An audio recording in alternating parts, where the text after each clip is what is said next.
Buenas noches a todos, señor presidente. Muchas gracias, Jorge. Gracias por coordinar este pequeño homenaje a Leonardo da Vinci.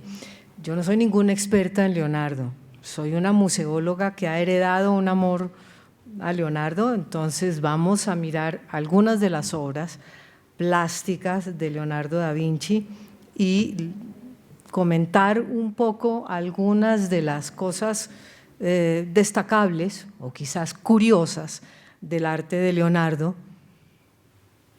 que además en esa carta que menciona el doctor Gabriel Jaime a Ludovico Sforza, pone en el último renglón: también puedo pintar. No se consideraba pintor y quizás por eso es que muchos de los críticos de Leonardo o de los estudiosos de Leonardo le achacan que nunca terminaba las obras de arte en las cuales se estaba trabajando, y es que quizás él no las consideraba que se podían terminar. ¿Por qué un artista tiene que terminar una obra? ¿Cuándo realmente se termina una obra de arte? A Leonardo le terminaron el caballo más imponente que conoce la historia del arte escultórico, los franceses, cuando lo cogieron de tiro al blanco. Él no consideraba que iba a terminar las obras de arte porque él pensaba que siempre había algo más que les podía hacer. Estos son los inicios de Leonardo da Vinci como artista. Hay una obra que se llama Tobías y el Ángel, en donde evidentemente ya en el taller de Verrocchio le permiten hacer algunos retoques, algunos aportes. Entonces, en el ángel que está a la derecha, en Tobías que está a la derecha, ahí se ven algunos de los retoques de Leonardo da Vinci en el pelo, en la anatomía, en los pantalones, en las botas y sobre todo en el pelo, que es una constante de Leonardo, esos bucles que los vamos a ver en toda la historia del arte de Leonardo da Vinci, desde joven hasta el final. Y luego, lógicamente, pues está una obra que es muy importante, que es La Anunciación, que está en la Galería Uffizi. Yo estoy poniendo únicamente aquí, porque esta presentación tiene un enfoque museológico, el momento en que se sabe que Leonardo comenzó las obras, y no voy a poner nunca cuando las termina, porque él nunca consideró que las obras estaban terminadas, a menos de que hubiera un encargo o un mecenas y le dijera: me entrega la obra, pero la mayoría de las veces él nunca las entregaba, muy pocas las entregó realmente. Entonces, ahí circa quiere decir hacia 10 años alrededor de la fecha que estamos nombrando, porque no hay unas fechas muy concisas en el arte de Leonardo. Está La Anunciación, que es una obra que se sabe que pintó solo, con algunos errores, según dicen los críticos, de perspectiva, pero es que a Leonardo todo se le puede perdonar, hasta los errores de perspectiva, diríamos. Luego, entonces, está la obra que ya mencionó el doctor Gabriel Jaime, del ángel en el bautismo de Cristo, y es el ángel que está al lado izquierdo. Es un ángel perfectamente lleno de movimiento, lleno de luz, lleno de vida, y por favor observemos el tratamiento de las telas. Leonardo es el mago en el tratamiento de las telas, porque él sabía que las telas cubren los cuerpos, y entonces él dibujaba y pintaba la obra desde adentro para cubrirla después. Luego tenemos La Virgen del Clavel, que está en la Pinacoteca Antigua de Múnich, y es una obra en donde ya vemos cómo Leonardo busca la forma de tener la naturaleza afuera y el adentro, las sombras y la luz. Esa luz fabulosa de la Toscana que siempre lo va a perseguir y que se refleja básicamente en la naturaleza, y como dijo él en varias oportunidades, hay una constante en los apuntes de Leonardo, y es que aquel que se inspire lejos de la naturaleza siempre estará errado. Aquí tenemos a la Madonna Benoit, que está en el Museo del Hermitage, recibe ese nombre por el coleccionista que fue su dueño. Miremos evidentemente, hay una cosa aquí en esta Madonna Benoise, además de las telas, que les quiero recalcar, y es que pintar un bebé no es una cosa tan fácil, porque cambian absolutamente todas las proporciones, porque son solamente carne, pero fíjense el conocimiento anatómico de Leonardo en ese cráneo de ese bebé y esa ternura de esa virgen, que es impresionante la ternura, y sobre todo unos dientes apenas esbozados en una sonrisa que prácticamente no podemos ver. Luego tenemos el San Jerónimo, es una obra de 1480 que los críticos le achacan que no terminó y no necesita absolutamente ninguna terminación, porque de todas maneras ella de por sí se defiende solita, es una obra maestra. Cualquiera de los académicos médicos que están aquí, ese cuello, esos músculos, esa pierna, esa luz que entra del lado izquierdo a iluminar absolutamente toda la figura, es una obra maestra y no necesita estar terminada, insisto. Seguimos con la Madonna Lita, que es una obra que está en el Museo del Hermitage, en San Petersburgo, y es muy interesante porque nuevamente estamos jugando con esa luz de Leonardo y con el interior.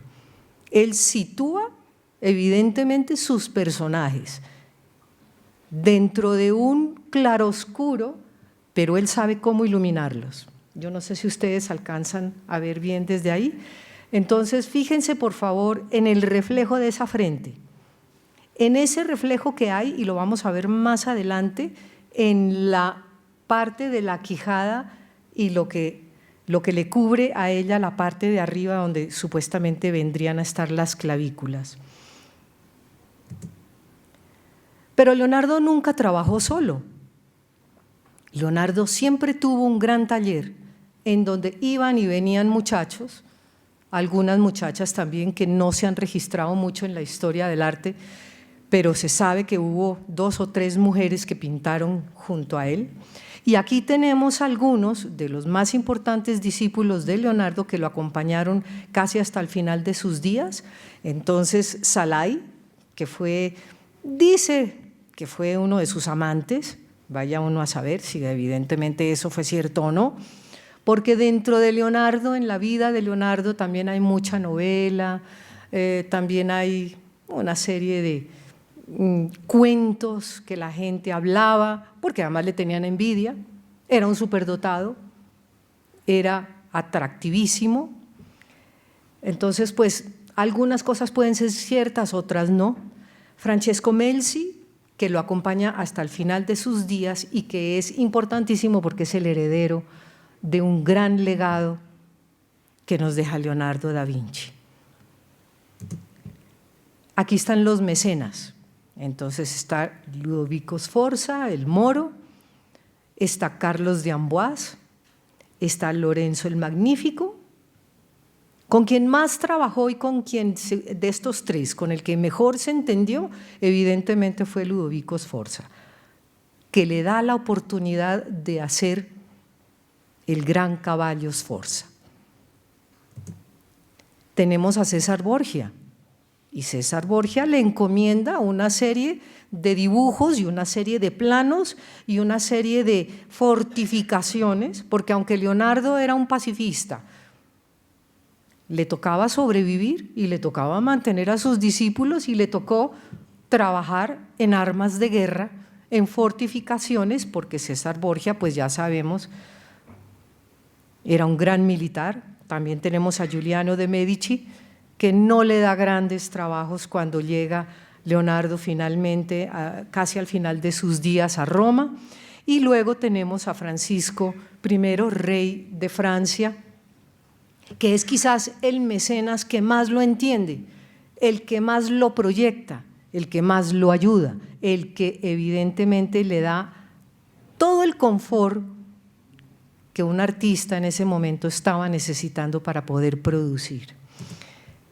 Y aquí me refiero a esa gran dote de Leonardo como escultor.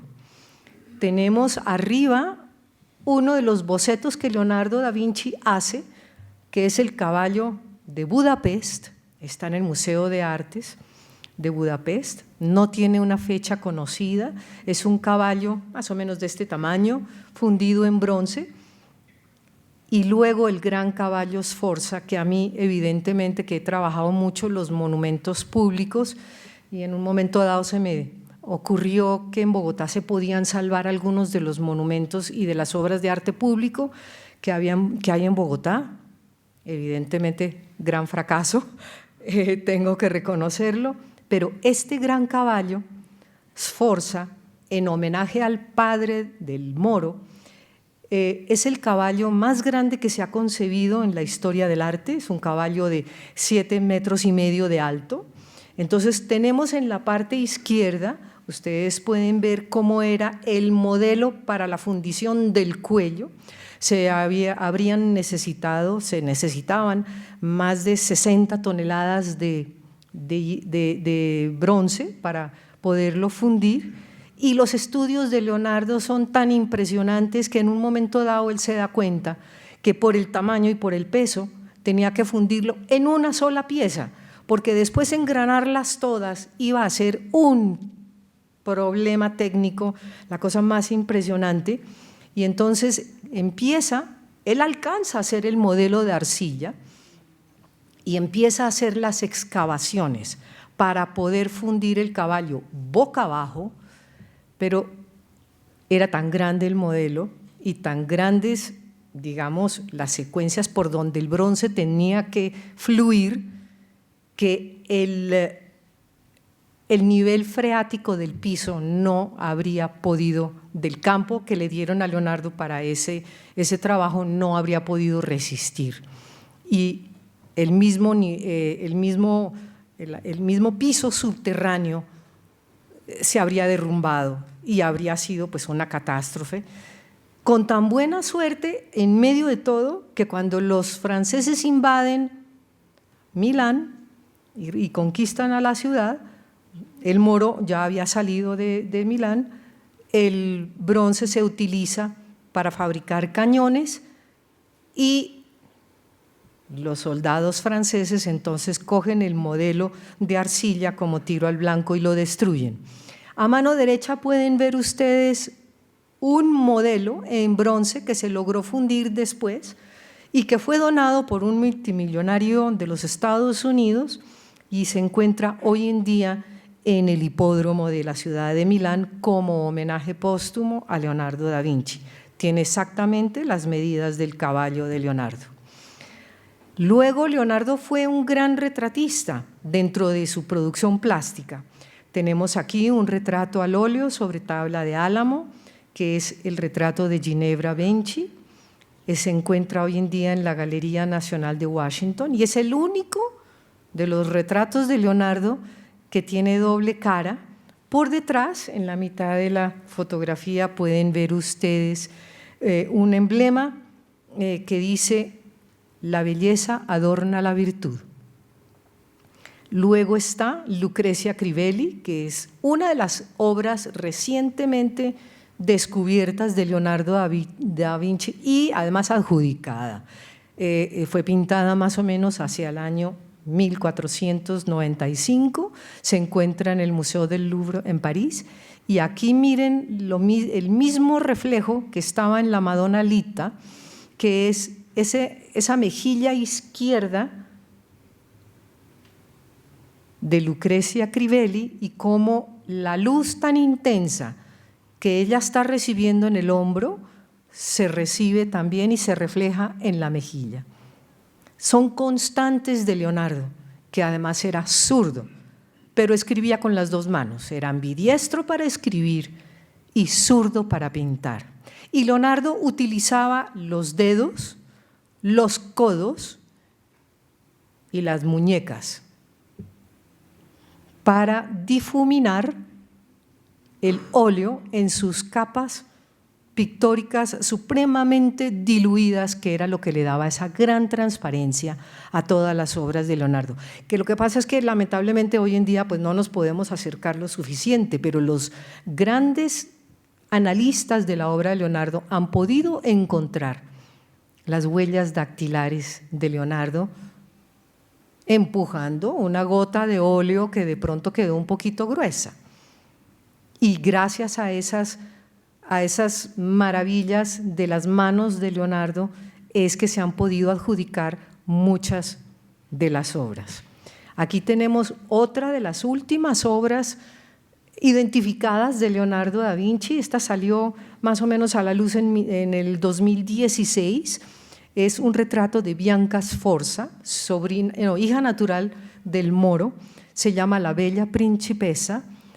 Todavía hay personas, hay técnicos en Leonardo que dicen que no es de Leonardo, que es uno de sus discípulos, pero resulta que se han encontrado 2 huellas dactilares de Leonardo, en el pelo y en la trenza. Pero recordemos que es que Leonardo no pintaba solo, había muchos de sus discípulos que le ayudaban y que querían intentar emularlo, y entonces evidentemente pues Leonardo los dejaba trabajar en sus obras. Luego tenemos el músico, que también está en la Pinacoteca Ambrosiana y también es una obra que todavía es discutida, aunque los grandes técnicos en la obra plástica de Leonardo la han atribuido a Leonardo sobre todo por las pupilas, por la dilatación de las pupilas de acuerdo a la luz que esta obra recibe del lado derecho hacia el izquierdo.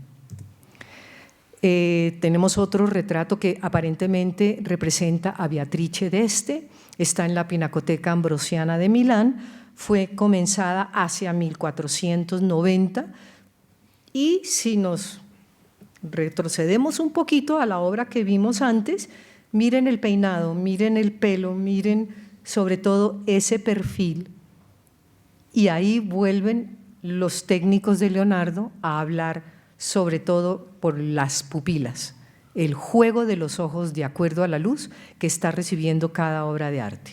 Y Leonardo también además tenía la peculiaridad de que le gustaba trabajar más sobre madera que sobre lienzo. Entonces esta también es una pintura sobre nogal.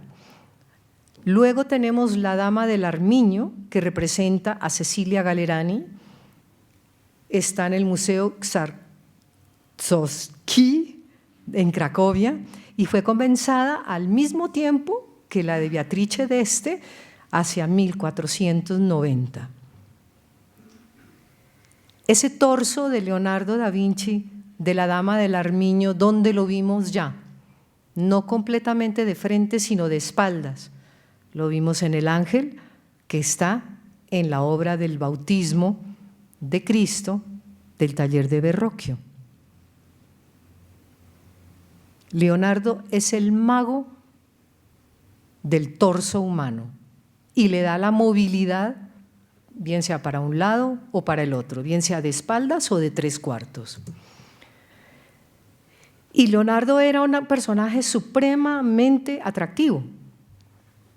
Y se dice que el pobre Miguel Ángel, que no era para nada atractivo, le tenía una envidia impresionante y que eso fue uno de los problemas que se encontró Leonardo cuando lo pusieron a trabajar junto a Miguel Ángel, pintando él la batalla, Leonardo, la batalla de Anghiari, y en el muro del frente, Miguel Ángel con la batalla de Cascina. Y parece ser evidentemente que Miguel Ángel no lo resistía así mucho y había una rivalidad impresionante que Leonardo no sentía. Leonardo sabía perfectamente que él estaba por encima de Miguel Ángel, pero Miguel Ángel no lo toleraba. Y eso parece ser que es una de las cosas que de verdad impide que Leonardo continúe con gusto trabajando en ese mural. Entonces lo tenemos personificado por Rafael en el retrato de Platón. Tenemos aquí otro retrato en el centro, dibujado es una sanguina, dibujado por su alumno Francesco Melzi, Y al lado derecho, entonces tenemos el retrato llamado de la Tavola Lucana. Arriba es uno de los que se han considerado autorretratos de Leonardo. Yo le pongo el signo de interrogación para no dármelas aquí de crítica, sino simple y llanamente porque hay muchas personas que dicen que no fue pintado por el mismo Leonardo. Yo prefiero decir que sí es, porque me parece muy, muy bonito. Y Leonardo fue un gran muralista, y aquí tenemos un mural impresionante que está en la Sala dell'Asse, en el Castillo Sforzesco de Milán. Lo comenzó hacia 1492. Hace algunos años se hicieron unas iluminaciones especiales se conmemoró una fecha especial de Leonardo da Vinci, y todo esto es un bosque muy florido por donde detrás se alcanza a ver el cielo azul de una primavera. Con esas iluminaciones y con el ruido de las hojas de los árboles parece que se logró un efecto muy especial y la gente quedó impactada de ver el efecto, evidentemente, que todavía, después de una gran restauración que duró cerca de 9 años, la Sala dell'Asse y ese mural de Leonardo produce en la gente. Y bueno, pues aquí tenemos el mural de Leonardo da Vinci, que es La Última Cena,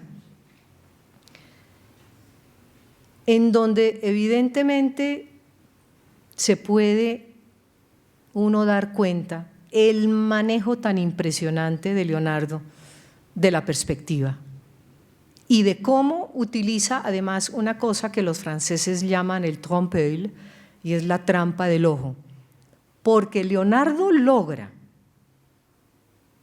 esta es una obra que está más o menos a 2,5, casi 3 metros de alto, y sin embargo, si uno se sitúa delante de La Última Cena, de esa pared, en ciertos lugares, uno puede ver perfectamente la obra a todo nivel, tanto que se pueden ver ya restaurada los platos, los panes, los vasos y las copas que están encima de la mesa y que a esa altura evidentemente pues no se pueden ver. Ahí arriba en ese balcón pues nosotros no le podemos ver los pies a los que están allá sentados, y sin embargo Leonardo, no lo levantes, y sin embargo Leonardo, haciendo esa trampa al ojo, logra que el personaje que está debajo de esa obra de arte pueda ver lo que está encima de la mesa. Y entonces aquí volvemos a tener el paisaje del Arno, que está en la Galería Uffizi, es quizás el primer dibujo de Leonardo, a mano derecha, arriba, pero quiero que se fijen en una cosa, es que es una vista aérea. Y aunque Leonardo trató por todos los medios de volar y de hacer volar al hombre, no lo logró. Pero esta es una vista aérea, desde dónde hizo este dibujo y cómo logra esa perspectiva aérea tan perfecta. Y debajo tenemos otra prueba maravillosa de la capacidad de observación de Leonardo, y es esa flor que se llama la estrella de Belén, en el momento en que evidentemente llega una brisa y saca las semillas y las pone a volar. Leonardo es el maestro del movimiento, eso no tiene discusión. Aquí hay un dibujo que está en la anatomía, en el Tratado de la Anatomía, que está en el Castillo de Windsor, que Jorge nos contará más adelante sobre la parte anatómica. Es un feto, un mapa de la Toscana. Leonardo fue un gran cartógrafo y nuevamente nos preguntamos cómo hace una persona que no puede volar para hacer una cartografía con vista aérea. Yo les dejo a ustedes esa inquietud. Luego está, este es un dibujo muy lindo, que es el condottiero, porque como nos comentaba Gabriel Jaime, Leonardo tenía que sobrevivir y muchos de sus mecenas lo contrataban permanentemente para que hiciera fiestas, para que hiciera puestas en escena, obras de teatro, fábulas. Y entonces este condottiero es un guerrero que tiene en el pecho un león y en la parte de arriba es un casco con base en las proporciones de un dragón.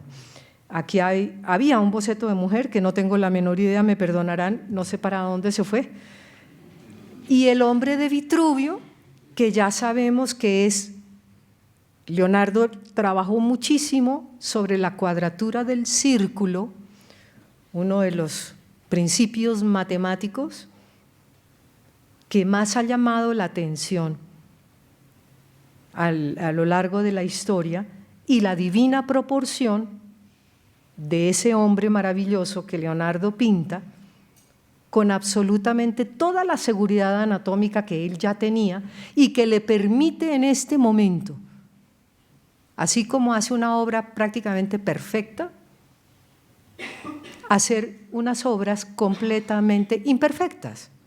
Es un hombre que pasa de una capacidad maravillosa de la perfección a la imperfección, a la burla, si se quiere, porque además decían que tenía un gran sentido del humor. Hace charadas, hace fábulas risueñas, y aquí tenemos pues la prueba de unas caricaturas que él no las llamaba tan así caricaturas, sino personajes grotescos. Y tenemos otras obras importantísimas en donde Leonardo mezcla sus dotes de dibujante, de pintor, de botánico, y es la adoración de los Reyes Magos, que dicen, evidentemente esta obra está en los museos vaticanos, inconclusa y que no necesita estar conclusa porque de por sí ya vemos que es una obra maravillosa. Fue restaurada hace más o menos unos 6 o 7 años. Y aquí tenemos las dos versiones de la Virgen de las Rocas, la de arriba, que ustedes pueden ver en tonos más o menos amarillos, está en el Museo del Louvre en París, y abajo la segunda versión que está en la Galería Nacional de Londres. La de arriba fue empezada en 1483 y la de abajo más o menos en 1495. Y tienen evidentemente los mismos patrones de la Virgen central, del ángel a la mano izquierda de la Virgen, el niño Jesús que lo está protegiendo la Virgen con su mano derecha y San Juan Bautista. Pero miren esas rocas, miren esa luz y ese claroscuro, cómo lo maneja, con ayuda también de sus discípulos. Leonardo, acuerden, él no pintaba solo. Y tenemos las dos versiones de otra obra, que es la Virgen de los Usos. Hay dos versiones, la Madonna Lansdowne y la Madonna Buccleuch. Están discutidas porque los técnicos dicen que hay mucha más mano de los, pudiéramos decir, de los discípulos, y que Leonardo simplemente por estar trabajando en otras cosas, él lo que hacía era ir, daba unas cuantas pinceladas, decía quiten aquí, pongan allá, pero están las constantes de esa naturaleza en la parte de atrás del personaje central. Está esa maravillosa anatomía del bebé y está el agua. El agua es una constante en toda la obra pictórica de Leonardo da Vinci. El San Juan Bautista, que está en el Museo del Louvre, con esa mano que señala al cielo, que se vuelve otra constante de Leonardo, y ese claroscuro y esos rizos en ese pelo, y esa mirada andrógina que le han achacado mucho a Leonardo, con ese juego de las pupilas. Y abajo, esta es le han puesto el nombre de Baco, pero realmente, como Leonardo lo menciona en uno de sus cuadernos, es San Juan Bautista en el desierto. Esta obra está en el Museo del Louvre también, pero en el Louvre dice Taller de Leonardo, no está adjudicada completamente. Por eso le pongo que es una obra discutida. Y aquí está el cartón para Santana, la Virgen, el Niño y San Juan, que hoy en día se encuentra en la Galería Nacional de Londres.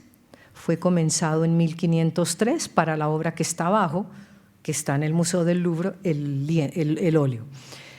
Pero les quiero comentar que cuando Leonardo termina ese cartón y lo pone a la vista del público durante 4 días. Las colas, las filas de la gente para ver ese cartón no terminaban. Y me pasó una cosa muy curiosa una vez que logré llegar a la Galería Nacional de Londres, y acababan de restaurar, acababan más que restaurar, de limpiar el cartón.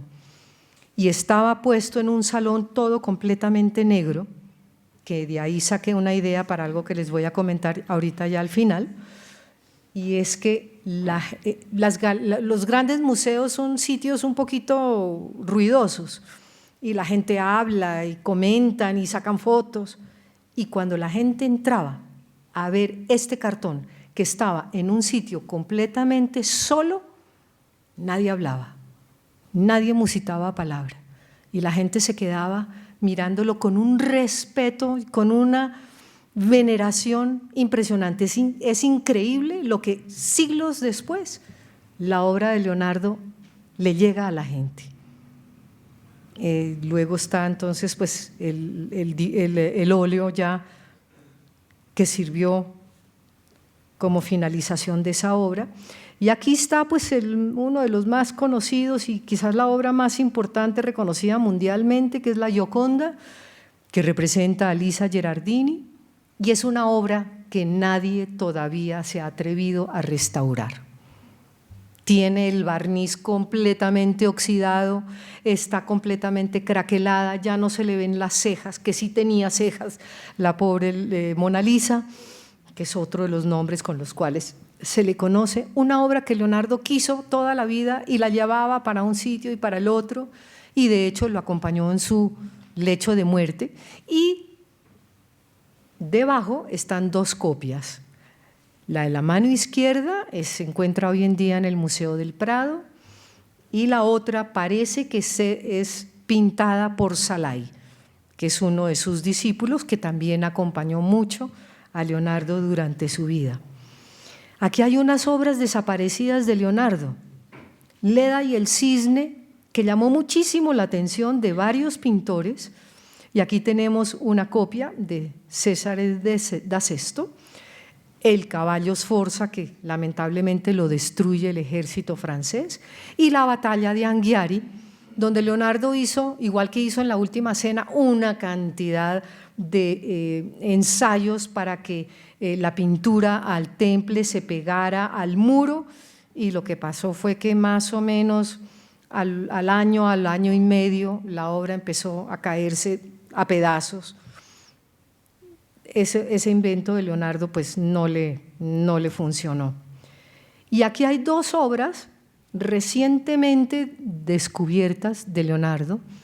Al lado izquierdo tenemos el Salvator Mundi, ya está completamente sabido que es una obra que pertenece a Leonardo, donde muy poco trabajaron sus discípulos. La compró el año antepasado o a principios del 2018 un jeque árabe, lo tiene en su yate, y el señor árabe da la vuelta al mundo en su yate. Esperemos que lo proteja y que ojalá cada vez que haya un viajecito de estos lo deje en buen resguardo. Pero esta obra, que es muy curiosa y que dio muchísimo para hablar y que se le hicieron muchísimos análisis, tiene un gravísimo defecto. Y es que se supone que el orbe que tiene Jesucristo en la mano izquierda es una bola maciza de cristal. Y Leonardo, el gran genio de la óptica, aquí se le olvidó una cosa: invertir la figura del fondo, que eso lo dan todas las esferas de vidrio macizo. ¿Qué pasó ahí? Es que Leonardo hacía lo que quería con sus obras, y si no quería seguir jugando al genio, pues tenía todo el derecho de hacerlo. Y a mano derecha hay una obra que todavía no tiene un título, que está por adjudicar y que la gente, los grandes expertos, dicen que evidentemente es la foto no logré conseguirla con los colores que son, pero es una obra que en este momento está siendo analizada por varios de los técnicos y esperemos que sí, que qué delicia que se descubra un nuevo Leonardo. Aquí ya tenemos algunos de los inventos, está el tanque, está el cañón múltiple, el carro, el puente giratorio, la máquina voladora, el tornillo aéreo, el paracaídas, la ballesta gigante. Y alguien antes de entrar aquí a esta reunión me estaba preguntando que por qué la IBM es la compañía que se ha especializado en hacer las máquinas de Leonardo. Pues porque hubo un presidente de la IBM italiana que era fanático de Leonardo da Vinci y logró conseguir el permiso del gobierno italiano para hacer las máquinas a casi tamaño natural. Tenemos los códices de Leonardo, que es algo que no se conoció mucho desde el principio, y son 1, 2, 3, 4, 5, 6, 7, 8, 9, 10, 11 y hasta 12, de lo mucho que hizo Leonardo, de lo mucho que dibujó, de lo mucho que escribió, de lo mucho que investigó, pero no me voy a detener mucho porque Jorge está esperando poder pasar aquí al podio. Y aquí están los temas estudiados de Leonardo: botánica, hidráulica, geometría, geología, óptica, diseño de vestuario, cartografía, mecánica, filosofía, astronomía. Y Leonardo da Vinci muere, dicen que en brazos de Francisco I, en el castillo de Clos-Lucé, en Amboise, en Francia. Uno de sus últimos dibujos es un dibujo impresionante sobre un diluvio. Y al final, en la parte de abajo de ese dibujo, no nos olvidemos de una cosa, que era un ser humano que desarrolló unas capacidades impresionantes que todos tenemos, en mayor o menor capacidad, pero se pueden desarrollar simple y llanamente con un poco de disciplina. Y al final de esa última hoja, de ese dibujo sensacional, ahí en esa alcoba que hoy en día la tiene la familia de Saint-Brice, en el castillo de Clos-Lucé, Leonardo pone al final una anotación que dice que continuará después porque se está enfriando la sopa. Estos son los más importantes expertos en Leonardo da Vinci que se han ido especializando en diferentes temas. Carlo Pedretti es uno de los más universales porque lo ha investigado desde hace más de 60 o 70 años. Aquí están todos y abajo hay una señora que yo me le quito el sombrero, se llama Pinín Brambilla Barcilón, es la restauradora de la Última Cena. Duró 14 años restaurando la Última Cena con los equipos más impresionantes. Y ya para finalizar, resulta que en Bogotá, en el año 1983, logramos tener una retrospectiva de Leonardo da Vinci, cubriendo la mayoría de sus aspectos.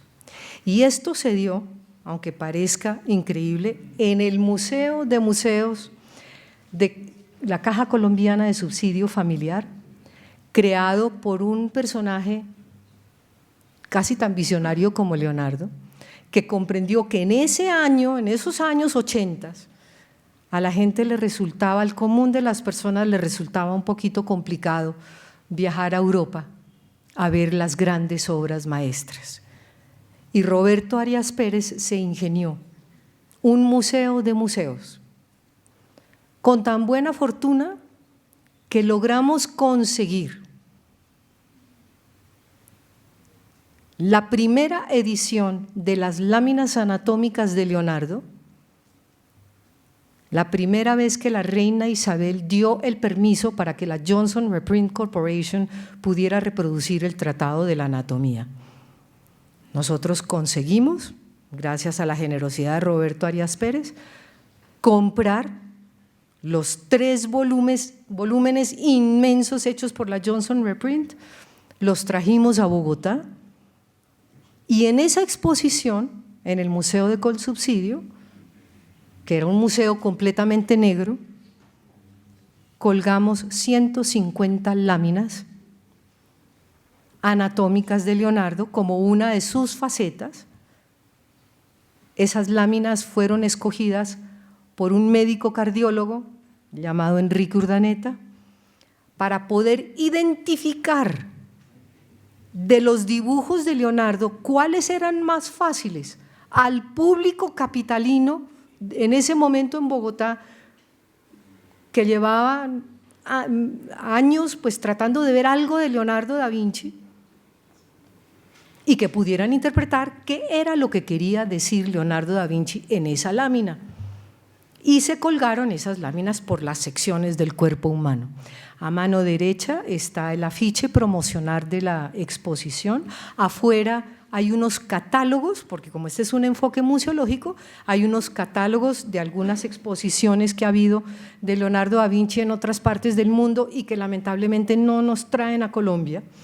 Y también quiero llamar la atención de que para esa exposición Roberto Arias consiguió prácticamente todas las reproducciones de la obra pictórica de Leonardo a tamaño natural de la obra. Él se fue museo por museo buscando la obra hecha por ese museo al tamaño natural de la obra representada. Y se complementó esa obra, bueno, con películas, con filminas, con conferencias, pero una cosa sensacional sucedió y gracias a Dios, en el momento en que logramos conseguir, gracias a la Embajada de Italia, que trajeran las máquinas hechas por la IBM de Italia. Entraron a Colombia en ese momento 25 máquinas, estuvieron expuestas en el Museo de Colsubsidio. Cuando llenaron los papeles en la aduana, algo pasó. Alguien llenó mal algún papel. Y cuando ya terminamos la exposición iba a durar 3 meses, pero duró 6 porque la gente no paraba. Cuando ya las máquinas de la IBM estaban empacadas. Doctora, qué pena, le recuerdo el tiempo. Sí, ya esto es para terminar. Ok. Alguien llenó mal algún papel en la aduana, las obras no pudieron salir y las obras se quedaron en Bogotá.